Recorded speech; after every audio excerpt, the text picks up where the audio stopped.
3 દિવસ ગુજરાતના ખેડૂતોના માથે ઘાટ છે. ઠંડા પવનો સાથે ખાબકશે વરસાદ.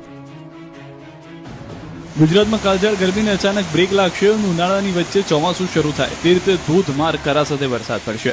રાજ્યના ખેડૂતો માટે 3 દિવસ ઘાટ છે. રાજ્યમાં 3 દિવસ કમોસમી વરસાદની આગાહી હવામાન વિભાગે કરી છે. આગામી 18મી થી 20 માર્ચ સુધીમાં વાતાવરણમાં પલટો આવશે અને 3 દિવસ તોફાની પવન સાથે ધોધમાર વરસાદ પડશે. 40 થી 50 કિલોમીટરની ઝડપે પવન ફૂંકાશે. ત્યારે તારીખ પ્રમાણે ક્યાં ક્યાં માવઠું ત્રાટકી શકે તેની વાત કરીએ તો 18મી માર્ચના રોજ ઉત્તર ગુજરાતના બનાસકાંઠા, સાબરકાંઠા અને પાટણમાં તો સૌરાષ્ટ્રના જામનગર, મોરબી, દ્વારકા અને કચ્છમાં હળવાથી મધ્યમ વરસાદ પડી શકે છે. 19મી માર્ચના રોજ બનાસકાંઠા, પાટણ, સાબરકાંઠા, દાહોદ, પંચમહાલ અને દક્ષિણ ગુજરાતના તમામ જિલ્લામાં વરસાદ પડી શકે છે તો સૌરાષ્ટ્રમાં પણ વરસાદની શક્યતા છે.